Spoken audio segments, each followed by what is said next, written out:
Na democracia, o voto é um direito e uma responsabilidade.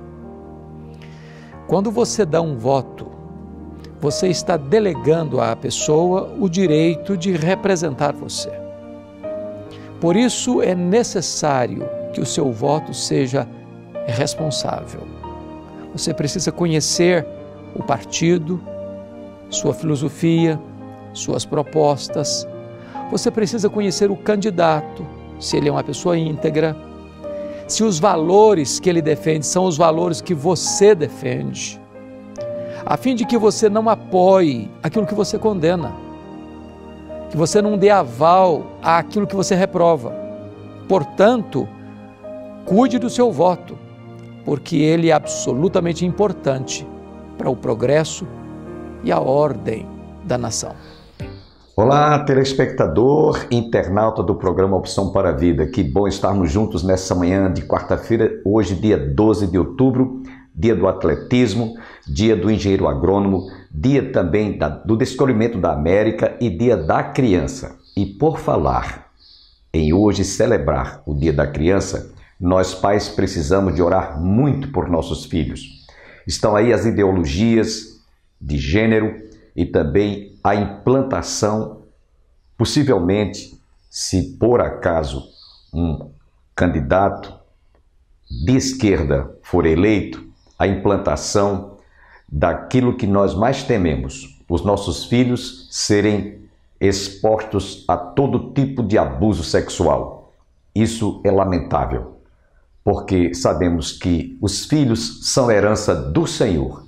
E se nós pais vemos os nossos filhos sendo ameaçados, as nossas crianças sendo ameaçadas de amanhã sofrerem a erotização sexual, sofrer todo tipo de abuso e também ser implantado em suas mentes, em seus corações, as ideologias de gênero, esse país certamente sofrerá grandes prejuízos, grandes danos moral, a família será consideravelmente afetada e sofreremos bastante. Por isso precisamos de orar muito por essas eleições que se aproximam nesse segundo turno, para que Deus não permita que aqueles que são de esquerda queiram implantar aquilo que nós, à luz da palavra de Deus, não podemos concordar.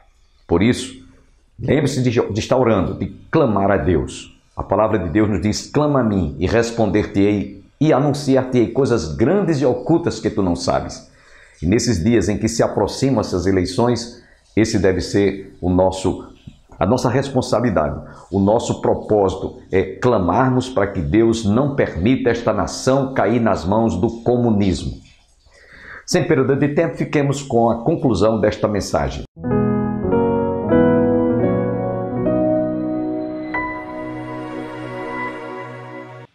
Quando, lá no Evangelho de Lucas, capítulo 23, versículo 2, nos diz a palavra que os fariseus, os judeus, os doutores da lei, foram às autoridades e disseram: encontramos este homem pervertendo a nossa nação, vedando pagar tributo a César e afirmando ser ele o Cristo, o rei. Eles estavam dizendo simplesmente uma meia-verdade, porque Jesus não tinha dito que deveria se sonegar a pagar tributo a César. Pelo contrário, ele disse: dai a César o que é de César e a Deus o que é de Deus. Mas eles estavam querendo provocar realmente uma situação delicada, difícil de Jesus em confronto com o Império Romano. Quando Jesus disse que ele era o rei, que era ele, o Cristo, era o rei, eles então resistiram, porque eles esperavam um reino material, um reino físico, um reino de alguém que esteja sentado num trono para governar. Então eles se perderam quando eles disseram: olha, encontramos este homem pervertendo a nossa nação, vedando pagar tributo a César. Jesus foi o primeiro a dar o exemplo de pagar tributo a César. Foram censurá-lo porque ele não estava tributando. Então ele disse: Pedro, vai lá no mar da Galileia, pesca lá um peixe, e quando você fisgar o peixe, você vai encontrar no seu ventre, na barriga do peixe, 2 moedas. Paga por mim e por ti o tributo a César. Então até nisso eles se perderam, porque Jesus, pelo contrário, deu exemplo. Porém, irmãos, isso não era o suficiente para que eles desistissem de querer incriminar Jesus, de colocar Jesus, como se diz assim, nas mãos de Pôncio Pilatos, para que ele condenasse, para que ele matasse Jesus como um impostor. Porém, irmãos, nos diz a palavra no verso 36 do texto que nós lemos: respondeu-lhe Jesus, quando ele perguntou, porque Pôncio Pilatos perguntou: vem de ti mesmo esta pergunta? Ou Jesus disse: vem de ti mesmo esta pergunta? Ou tu disseram outros a meu respeito? No verso 37, replicou-lhe Jesus: porventura sou judeu? A tua própria gente e os principais sacerdotes é que te entregaram a mim. Que fizeste? Era, meus irmãos, uma situação religiosa contra uma situação política. Os judeus, religiosamente falando, querendo jogar Jesus contra uma situação política, governamental. Irmãos, nós vimos nesses dias, nessas semanas que antecederam as eleições, quanto litígio, quanta politicagem, misturando religião com política. Tivemos até um desses candidatos aí que se diz padre, né? Lá no debate. Então, misturando as coisas que nada tem a ver, não é? Como alguém já disse, política e religião não se discute. Embora que o evangelho não se trate de uma religião, o evangelho é o cristianismo. Jesus veio cristianizar o mundo, trazendo uma mensagem de paz, uma mensagem realmente em que o homem ele se sinta livre e liberto, como o próprio Jesus disse: conhecereis a verdade e a verdade vos libertará. Então Pôncio Pilatos estava diante da verdade, encarando a verdade, mas ele mesmo não quis confessar que estava diante da verdade, que é o próprio Jesus. Então Jesus foi enviado pelo Pai para ser não apenas rei, não apenas aquele que veio para promover a paz entre os homens, mas ele veio estabelecer um reino espiritual. Lá no Evangelho de Lucas, capítulo 17, versículo 21, nos diz, Jesus falando, ele diz assim: porque o reino de Deus está dentro em vós. Porque eles estavam perguntando: mostra-nos o reino para o qual tu vieste. Jesus então disse: o reino de Deus está dentro de vocês, está no vosso coração. E é isso que acontece quando nós nos convertemos ao Evangelho. Foi por isso que Jesus, lá na oração do Pai Nosso, ele disse: Pai nosso que estás no céu, santificado seja o teu nome, venha a nós o vosso reino e seja feita a tua vontade. O reino de Deus implantado no coração do homem, Deus passa a dirigir, Deus passa a governar as decisões que ele venha tomar na sua vida. E era exatamente isso que os judeus não tinham entendido. Eles queriam um rei que viesse estabelecer um reino material, físico, porém o reino de Jesus foi um reino espiritual. E aí, meus irmãos, nós vemos então Pôncio Pilatos, nesse confronto com a verdade, encarando a verdade, alguém que repetidamente buscava uma desculpa para libertar Jesus, mas se mostrava conivente com a insinuação maldosa dos judaizantes. Num certo sentido, ele foi conivente. E ele fez uma pergunta irônica. Foi uma ironia de Pôncio Pilatos, quando ele fez essa pergunta a Jesus no verso 37. Então lhes disse Pilatos: logo tu és rei? Respondeu-lhe Jesus: tu dizes que eu sou. Eu para isto nasci e para isto vim, a fim de dar testemunho da verdade. Todo aquele que é da verdade ouve a minha voz.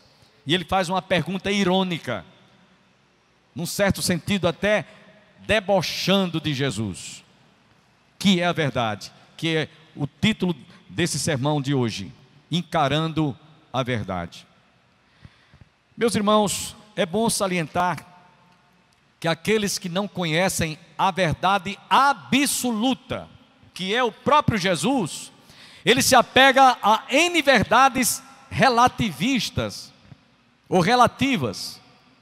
Por exemplo, se você chegar para um muçulmano, se você chegar para um budista, se você chegar para um espírita, se você chegar para um testemunho de Jeová, seja qual for a religião que ele confessa, ele vai dizer: para mim a fé que eu tenho na minha religião, ela é relativa à mesma fé que você tem em Jesus.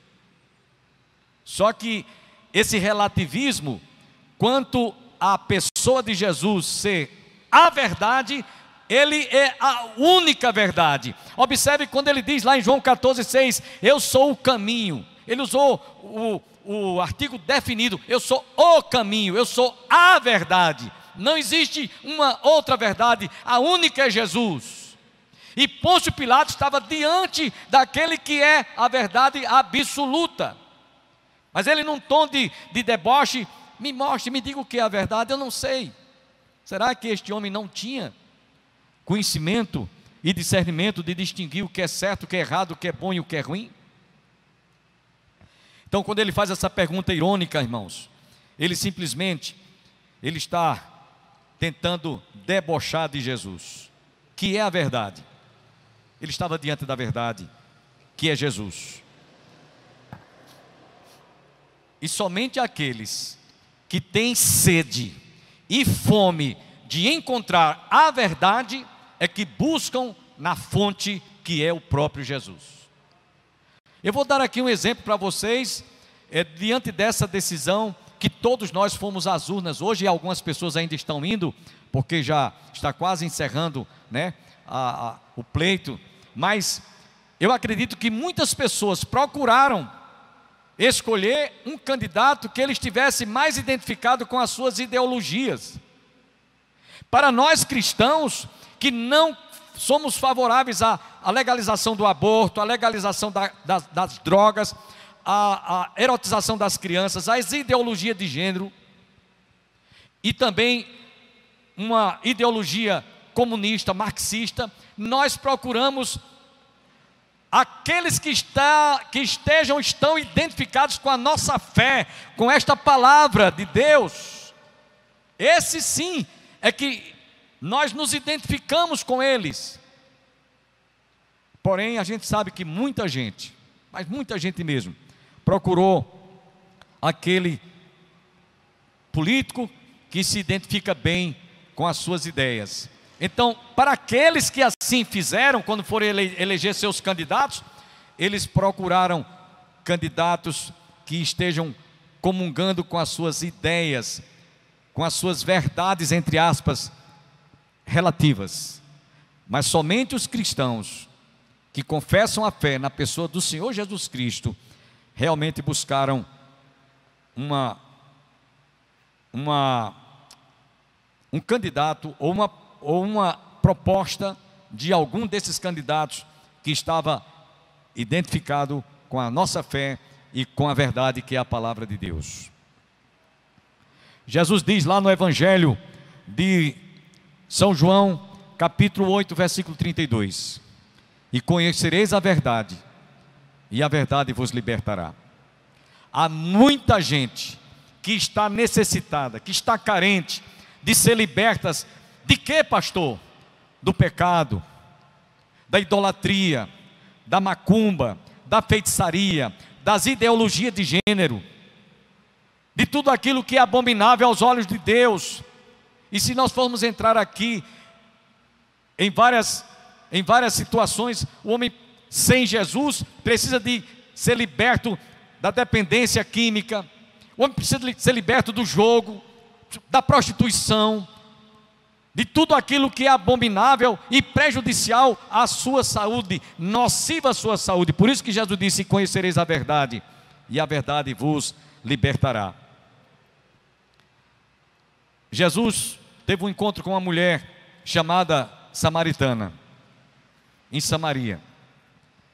E depois que Jesus conversou com aquela mulher, e ela revelou que na realidade ela tinha, aquela mulher era uma mulher da vida, era uma prostituta, era uma mulher que vendia seu corpo, negociava seu corpo como prostituta. Pois Jesus, quando estava aprofundando o diálogo com ela, disse: vai chamar o teu marido. Ela disse: não tenho marido.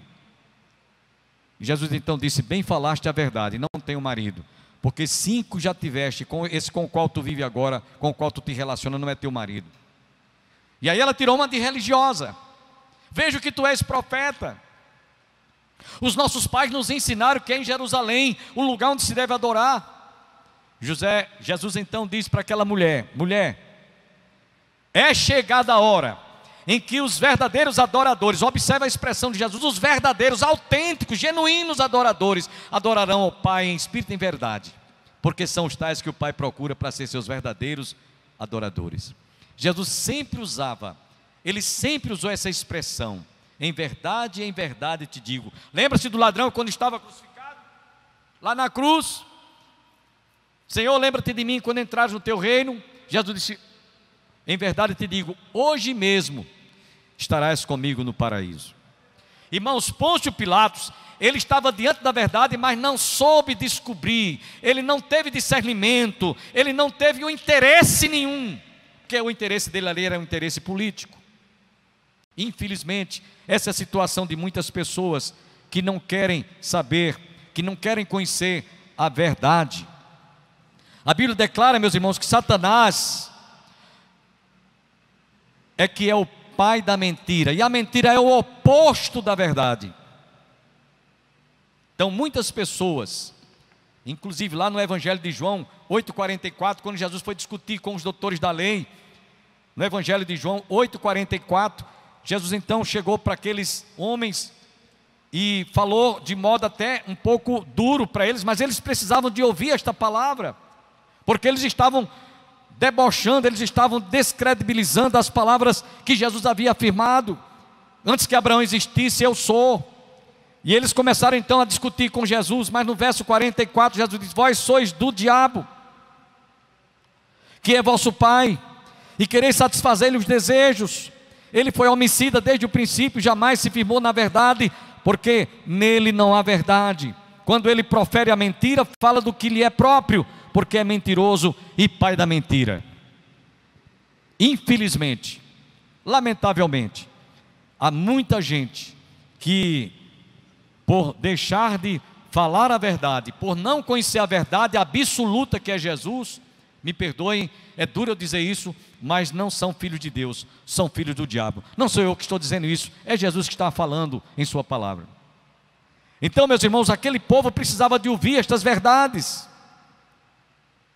eles precisavam de tomar conhecimento. O próprio Pôncio Pilatos, depois que ouviu esta palavra de Jesus, conforme lemos para vocês no versículo 37 e 38, perguntou-lhe Pilatos: que é a verdade?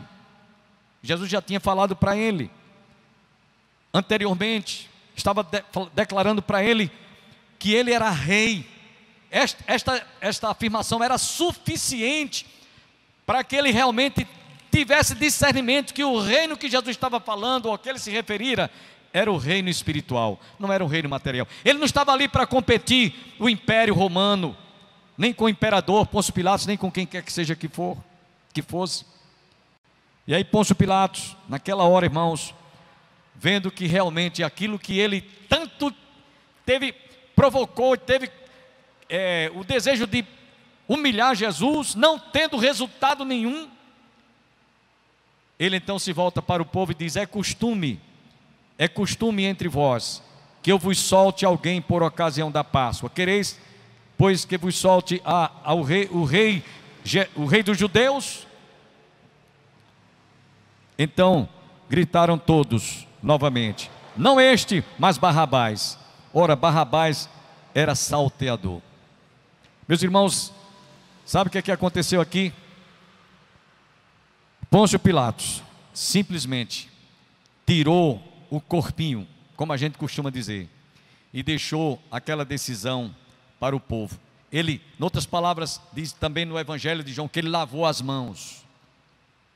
Ele disse: eu não vi crime nenhum neste homem, mas está com vocês, vocês decidam. Porque Pôncio Pilatos compreendeu que na realidade Jesus não estava ali para usurpar um trono ou ocupar o trono no Império Romano, porque ele falara que o reino dele não era deste mundo, era um reino espiritual. Ainda hoje, meus irmãos, os homens continuam desprezando Jesus como rei e como a verdade absoluta. Se você abrir comigo e conferir lá na carta de Paulo aos Romanos, no capítulo 18, isto é, capítulo 1, versos 18 a 25. Eu vou ler para vocês essa expressão, para que vocês entendam que os homens, por haverem desprezado a verdade, por haverem desprezado a palavra, por haverem desprezado a pessoa do Senhor Jesus como o rei que veio reinar e estabelecer o reino de Deus no nosso coração, eles então vão colher o quê? O que Paulo diz aqui, Romanos capítulo 1, verso 18 a 25. A ira de Deus se revelou dos céus contra toda a impiedade e perversão dos homens que detêm a verdade pela injustiça. Detêm a verdade pela injustiça. Porquanto o que de Deus se pode conhecer é manifesto entre eles, porque Deus lhes manifestou.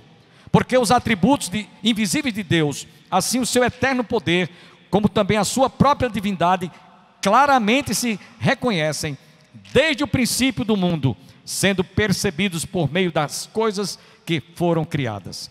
Tais homens são, por isso, indesculpáveis. E Paulo continua: porquanto, tendo conhecimento de Deus, não o glorificaram como Deus, nem lhe deram graças, antes se tornaram nulos em seus próprios raciocínios, obscurecendo-lhes o coração insensato. Inculcando-se por sábios, tornaram-se loucos, e mudaram a glória do Deus incorruptível em semelhança da imagem de homem corruptível, bem como de aves, quadrúpedes e répteis. Por isso Deus entregou tais homens à impudícia, pelas concupiscências de seus próprios corações, para desonrarem o seu corpo entre si, pois eles mudaram a verdade de Deus em mentira, adorando e servindo a criatura em lugar do Criador, o qual é bendito eternamente. Amém. Por duas vezes Paulo usa aqui essa expressão, a verdade. A ira de Deus se revela do céu contra toda impiedade e perversão dos homens que detêm a verdade pela injustiça. E isso está na mente do homem, está no coração do homem. É por isso que nós vemos muitas injustiças sendo praticadas em todo o mundo, inclusive aqui no Brasil. E no versículo 25, Paulo conclui dizendo: pois eles mudaram a verdade de Deus, perverteram, houve uma inversão de valores, inverteram, não é? No verso 25, pois mudaram a verdade de Deus em mentira, adorando e servindo a criatura em lugar do Criador, o qual é bendito eternamente. Amém. Meus irmãos, aqueles que têm fome e sede de justiça, aqueles que têm fome e sede de conhecer a verdade, eles não serão enganados, eles não serão confundidos, eles realmente, pelo fato de terem o desejo de conhecer a verdade, eles encontrarão essa verdade, e essa verdade é Jesus. Assim como a mulher samaritana, assim como o ladrão, instantes antes de morrer, lembra-te de mim, Senhor, quando entrares no teu reino. Em verdade te digo, hoje mesmo estarás comigo no paraíso. Meus irmãos, eu queria que nós pensássemos um pouco o que representa a verdade para você. Eu não estou falando uma verdade, a verdade. E é por isso que o cristão, quando se converte, se ele era um mentiroso, vivia contando lorota, vivia contando vantagem, vivia contando um monte de mentiras, quando ele se converte, ele não tem mais clima para continuar mentindo. Paulo diz isso escrevendo aos Efésios capítulo 5, versículo 25, ele diz: aquele que mentia, não minta mais. Efésios capítulo 5, ele vem falando daqueles que tiveram encontro com a verdade, que é Jesus. Efésios capítulo 5, versículo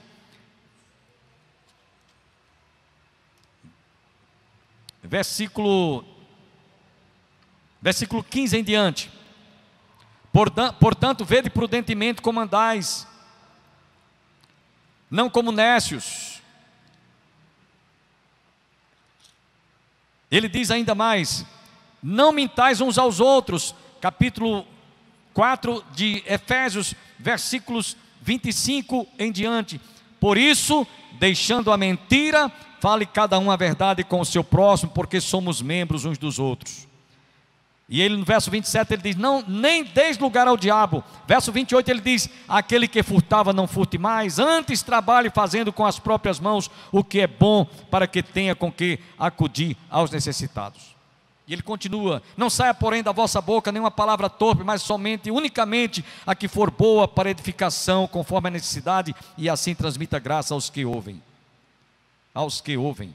Então, irmãos, aquele que um dia tem um encontro com a pessoa do Senhor Jesus, que é a verdade absoluta, ele não vai ter mais clima, não vai ter mais ambiente, não vai ter mais mente para continuar com aquela mentira de sempre. Lá, Paulo escrevendo aos Filipenses, capítulo 4, versículo 8, ele fala inclusive que todos nós, quantos devemos considerar que nós temos agora uma nova vida em Cristo. Ele diz: finalmente, irmãos, Filipenses 4:8, finalmente, irmãos, tudo que é verdadeiro, tudo que é respeitável, tudo que é justo, tudo que é puro, tudo que é amável, tudo que é de boa fama, se alguma virtude há e se algum louvor existe, seja isso que ocupe o vosso pensamento. A nossa mente, ela experimenta uma metamorfose. E agora você não tem mais como que falar unicamente a verdade. Nós encontramos duas expressões no livro de Salmos que eu gostaria de deixar para você nessa tarde. Capítulo 25 do livro de Salmos, versículo 5. Vamos encontrar o salmista falando sobre o que ele pensava, o que ele considerava quando tratava de falar a verdade. Ele diz aqui: guia-me na tua verdade e ensina-me, pois tu és o Deus da minha salvação, em quem eu espero todo dia. E no Salmo 51, Davi, autor deste salmo, no versículo 6, ele também fala palavras semelhantes a esta. 51, versículo 6, ele diz: eis que te comprases na verdade, no íntimo e no recôndito me fazes conhecer a sabedoria.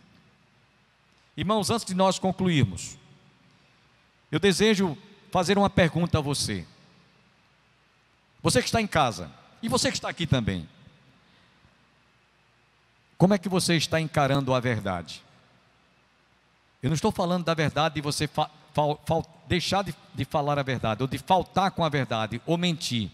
Eu estou falando aqui, como você está encarando a verdade que é Jesus?